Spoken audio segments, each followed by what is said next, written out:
الحمد للہ رب العالمین والعاقبۃ للمتقین والصلاة والسلام علی سید المرسلین۔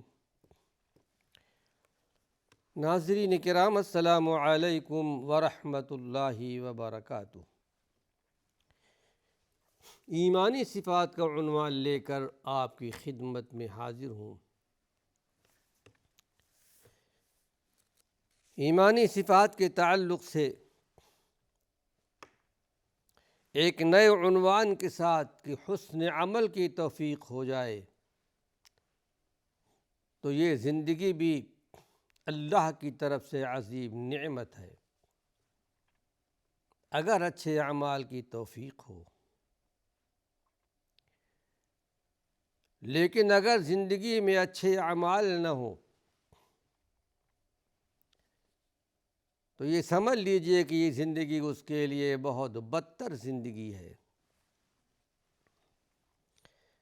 آئیے اس سلسلے میں ایک حدیث آپ کے سامنے پیش کر رہا ہوں، امید ہے کہ انشاءاللہ فائدہ ہوگا۔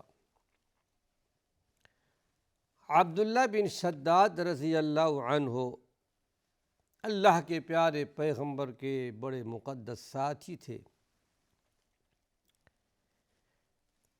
کہتے ہیں کہ ان نفرا من بنی عذرہ ثلاثہ، قبیلے بنی عذرہ کے 3 آدمی اللہ کے نبی کی خدمت میں تشریف لائے۔ آپ کے زمانے میں قافلے آتے تھے، وفود آتے تھے، جماعتیں آتی تھیں، آپ سے سوالات کرتے تھے، آپ سے پوچھتے تھے، آپ جواب دیا کرتے تھے۔ اتوا النبی صلی اللہ علیہ وسلم، یہ 3 آدمی اللہ کے نبی کی خدمت میں آئے، فاسلموا، اور سارے کے سارے تینوں اسلام لے آئے، مسلمان ہو گئے، ایمان قبول کر لیا۔ فقال رسول اللہ صلی اللہ علیہ وسلم، تو اللہ کے نبی صلی اللہ علیہ وسلم نے ارشاد فرمایا، من یکفلنیہم، جو صحابہ اس وقت موجود تھے، آپ کے ساتھی انصار و مہاجرین میں سے، آپ نے پوچھا کون ہے تم میں جو ان کی کفالت کر لے، ان کو اپنے یہاں مہمان نوازی کے لیے رکھ لے، جگہ دے دے۔ ظاہر ہے کہ دور دراز سے آئے تھے۔ قال طلحہ، راوی حدیث طلحہ بیان کرتے ہیں کہ انا، اے اللہ کے رسول صلی اللہ علیہ وسلم، میں ان کی مہمان نوازی کروں گا۔ صحابہ تو ایسی نیکیاں تلاش کیا کرتے تھے مہمان نوازی کے لیے، عوام الناس کی خدمت کے لیے۔ فکانوا عندہ، اب اس کے بعد یہ تینوں حضرت طلحہ کے پاس رہنے لگ گئے۔ فبعث النبی صلی اللہ علیہ وسلم بعثا، اس کے بعد اللہ کے نبی صلی اللہ علیہ وسلم نے ایک لشکر بھیجا۔ ایک بات یہ بھی یاد رکھیے کہ اللہ کے پیارے پیغمبر کے زمانے میں جس جہاد میں آپ بذات خود شریک ہوتے تھے اس کو غزوہ کہا کرتے تھے، غزوہ کہتے ہیں۔ لیکن اللہ کے رسول صلی اللہ علیہ وسلم اگر کسی لشکر کو بھیجتے تھے تو شریعت کے اصطلاح میں اس کو سریہ کہتے ہیں۔ آپ نے ایک لشکر بھیجا، فخرج فیہ احدہم فاستشہد، ان تینوں آدمیوں میں سے ایک آدمی نکلے، لشکر میں شریک ہو گئے، اور اس کے بعد وہ اس لشکر میں شہید کر دیے گئے۔ ہماری زندگی میں اور صحابہ کی زندگی میں ناظرین کرام بہت فرق ہے۔ اصل میں دین کو، اسلام کو، توحید کو انہوں نے سمجھا تھا۔ دنیاوی زندگی اور آخرت والی زندگی کو انہوں نے سمجھ لیا تھا، آخرت والی زندگی کو پسند کرتے تھے۔ آج ہمیں زندگی پیاری ہے اور موت کو ہم بہت دور خیال کیا کرتے ہیں، لیکن انصار و مہاجرین صحابہ کا عمل یہ تھا، ان کی زندگی یہ تھی کہ ان کو موت سے پیار تھی۔ جانتے تھے کہ یہ ہماری زندگی، جو دنیاوی زندگی، یہ ختم ہونے والی زندگی کبھی بھی ختم ہو سکتی ہے، اس لیے انہیں آخرت والی زندگی زیادہ پیاری تھی۔ پہلے آدمی نکلے، شہید ہو گئے۔ اس کے بعد اللہ کے نبی نے دوسرا لشکر بھیجا اور اس لشکر میں دوسرے ساتھی بھی شہید کر دیے گئے۔ ثم مات الثالث علی فراشہ، اس کے بعد جو تیسرے ساتھی تھے، کچھ دنوں کے بعد اپنے بستر پر انتقال کر گئے۔ اب راوی حدیث بیان کرتے ہیں کہ صحابی رسول طلحہ نے کہا فَرَأَيْتُ هَؤُلَاءِ الثَّلَاثَةَ فِي الْجَنَّةِ، کہا کہ میں نے تینوں آدمیوں کو جنت میں دیکھا ایک خواب کے اندر۔ وَرَأَيْتُ الْمَيِّتَ عَلَى فِرَاشِهِ أَمَامَهُمْ، میں نے یہ دیکھا کہ جو بعد میں اپنے بستر پر انتقال کر گئے تھے وہ اپنے دونوں ساتھیوں کے آگے آگے ہیں، اور اس کے بعد اس سے پہلے جو شہید ہوئے تھے ان کے پیچھے ہیں، اور جو سب سے پہلے شہید ہوئے تھے وہ سب سے آخر میں ہیں۔ فَدَخَلَنِي مِن ذَلِكَ، حضرت ابو طلحہ بیان کرتے ہیں کہ میرے دل میں خلش پیدا ہوئی، فکر پیدا ہوئی کہ ایسا کیسا ہو سکتا ہے، شہیدوں کا درجہ تو بہت بڑا ہے۔ فَذَكَرْتُ لِلنَّبِيِّ صلی اللہ علیہ وسلم، میں نے اس بات کا ذکر اللہ کے نبی صلی اللہ علیہ وسلم کی خدمت میں کیا، پورے خواب کا ذکر کر دیا۔ فَقَالَ وَمَا أَنْكَرْتَ مِنْ ذَلِكَ، اے طلحہ ذرا یہ تو بتاؤ تمہیں کون سی بات سے تعجب ہے؟ لَيْسَ أَحَدٌ أَفْضَلَ عِنْدَ اللَّهِ مِن مُؤْمِنٍ، اس مومن سے بڑھ کر کوئی فضیلت والا نہیں ہے کہ یعمر فی الاسلام لتسبیحۃ وتکبیرۃ وتہلیلہ، جس کو اسلام کی زندگی میں، اسلامی زندگی میں تسبیحات کا موقع مل جائے، کثرت سے تسبیحات پڑھتا ہو، کثرت سے سبحان اللہ پڑھتا ہو، کثرت سے تکبیر پڑھتا ہو، اللہ اکبر اللہ اکبر، اور کثرت سے لا الہ الا اللہ پڑھا کرتا ہو۔ آئیے، اس سے پہلے ایک حدیث گزر چکی ہے اسی مفہوم کے تعلق سے، کہ دو ساتھی تھے، اس میں سے ایک کا انتقال ہوا اور ایک شہید کر دیے گئے، ایک شہید کیے گئے، اور اس کے بعد ایک ہفتے کے بعد دوسرے آدمی کا انتقال ان کے بستر پر ہوا۔ صحابہ رسول کو بڑا تعجب ہوا کہ اللہ کے پیارے پیغمبر نے ارشاد فرمایا تھا کہ بتاؤ تم نے ابھی جو جنازے کی نماز پڑھی ہے، اس جنازے کی نماز میں تم نے اپنے مرنے والے پر کیا دعا کی ہے؟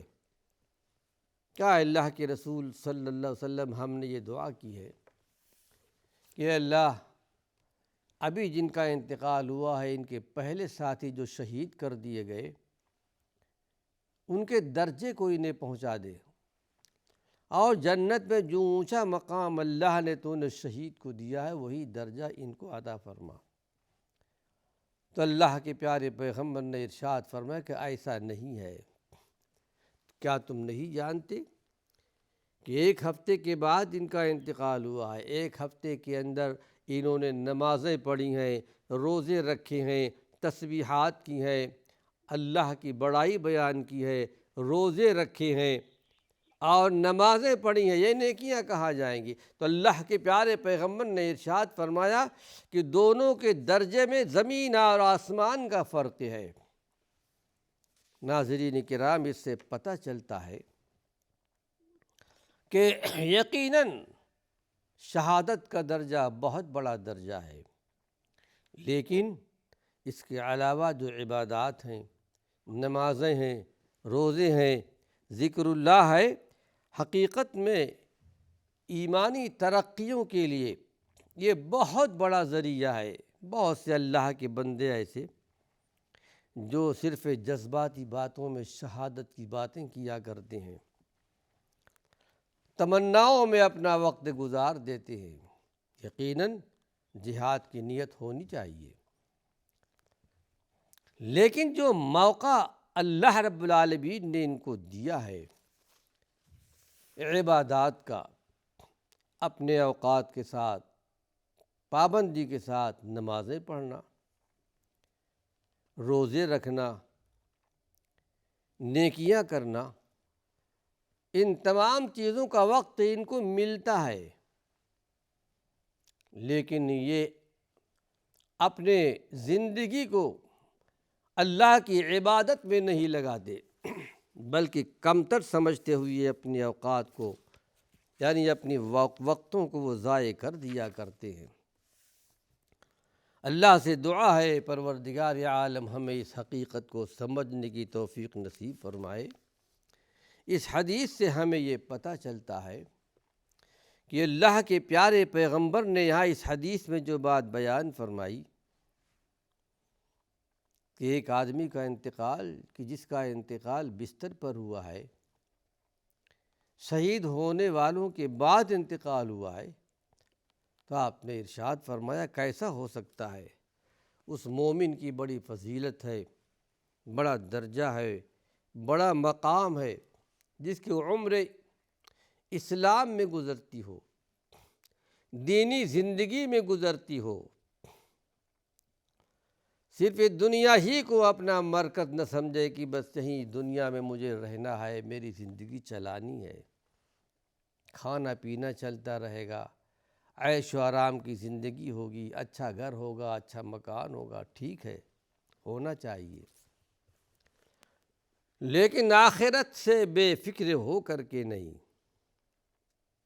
آخرت والی زندگی کو ہمیشہ سامنے رکھنا ہے۔ ہمارے نبی نے ارشاد فرمایا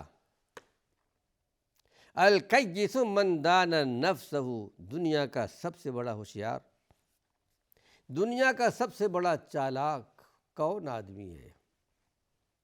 آج ہم سے کوئی اگر پوچھے تو ہم یہ کہیں گے جو بڑا ڈاکٹر ہو، بہت پڑھا لکھا ہو، بڑے پوسٹ پر ہو، لیکن اسلامی نقطۂ نظر سے اللہ کے پیارے پیغمبر نے کیا بات بیان فرمائی؟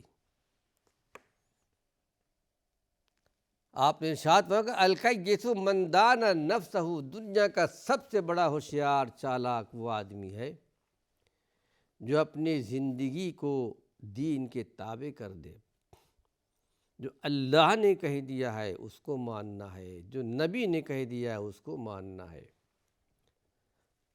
حلال کو حلال سمجھے، حرام کو حرام سمجھے، جائز کو جائز، ناجائز کو ناجائز سمجھے، اور اس کے مطابق اپنی زندگی گزارتا ہو، تو اللہ کے پیارے پیغمبر نے ارشاد فرمایا کہ دنیا کا سب سے بڑا چالاک اور ہوشیار آدمی ہے۔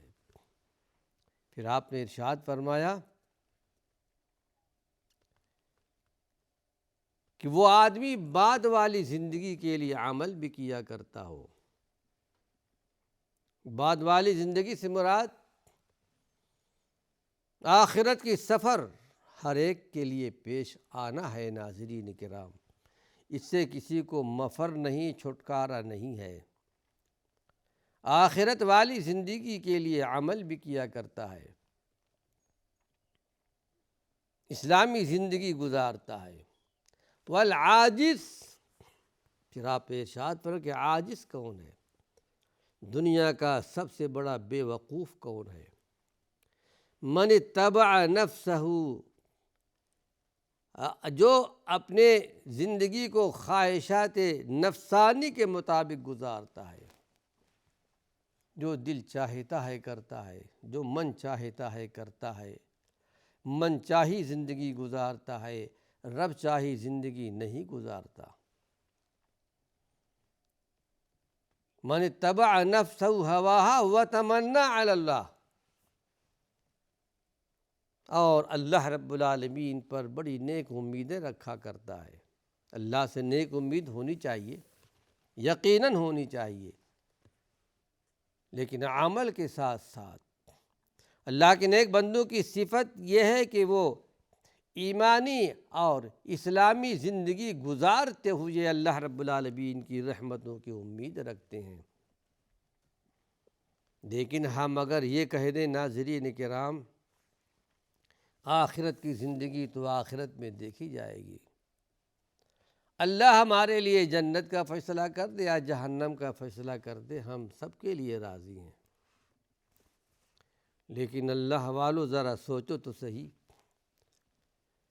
ہمارے نبی، جن جیسا انسان، جن جیسا پیغمبر آسمان و زمین نے، سورج اور چاند نے نہیں دیکھا، آپ جہنم کے عذاب سے پناہ مانگتے تھے، صحابہ پناہ مانگتے تھے۔ اللہ سے دعا ہے پروردگار عالم ہمیں اس حقیقت کو سمجھنے کی توفیق نصیب فرمائے۔ ناظرین کرام، وقت ختم ہو چکا ہے، اللہ نے چاہا کچھ اور مفید باتیں اپنے آئندہ درس میں پیش کروں گا۔ وآخر دعوانا ان الحمد للہ رب العالمین۔